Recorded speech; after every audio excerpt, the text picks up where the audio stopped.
మామూలుగా మనం ఎవరన్నా పెద్ద పెద్ద మోసినప్పుడు బరువైన అత్తులను లేపినప్పుడు ఏమంటారంటే అబ్బా సేమ్ బాహుబలి బాలాల దేవలెక్కనే ఉన్నావు నిజంగా నువ్వు ఆ బాహుబలేనా అయ్యా నీ కాండాలు చూడు నీ ఖాతా చూడు అని అంటాం. లేదా ఏదైనా జిమ్ కాడికి పోతే కొంతమంది సామాన్లతోని కుస్తీలు పడుతుంటారు కదా, వీళ్ళని చూసి కూడా మనకు అబ్బో ఇల్లు నిజంగా బాహుబలి రా అనిపిస్తుంది.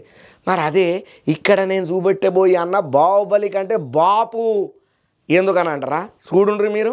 1 ఆహా 2 అమ్మ 3 ఇంకా ఇస్తాడు కదా 4 అన్న సాలే సాలే కింద పడతావు అమ్మతోడు అగో అమ్మో 5 ఇక చాలు పో అన్న కింద పడతావు అన్న నీకు దండం పెడితే కడుపులో అగో మళ్ళీ ఇస్తాడు అమ్మో అబ్బా 6 అన్న గన్ని బత్తాలు ఎట్లా తీసుకుపోతున్నవే అవి మళ్ళీ 10-20 కిలోలు కాదు, ఒక్కొక్కటి కమ్సే 50 కిలోలన్నీ ఉంటుంది. 50 కిలోలు అంటే 6 బత్తాలంటే దగ్గర దగ్గర వామ్మో 300 కిలోల బత్తాలే.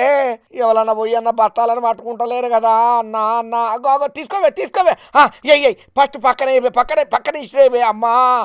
300 కిలోల బరువును ఒక్కటే పారి అన్న గిట్లా అమాంతం లేపుకొని పోతున్నాడు అనంటే అన్న నువ్వు నిజంగా బాహుబలికే బాపు అన్న అని మస్తు తారీఫ్ చేయబట్టిండ్రు ఈ అన్న వీడియోని చూసిన ప్రతి ఒక్కరు.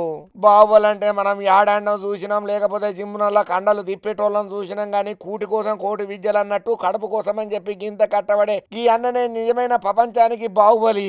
అన్న నీకో దండమే, గన్ని బత్తాలు మోసిన సుతా నీ ముఖంలో గింత చెమట సుక్క రాలేదు, గింత అలసట కనపడలేదనంటే నువ్వు కట్టంలోనే ఆనందాన్ని ఎత్తుకుంటున్నావే. ఏదేమైనా నువ్వు చేసిన దానికి మాత్రం మత్తు తారీఫ్ చేయాల్సిందే.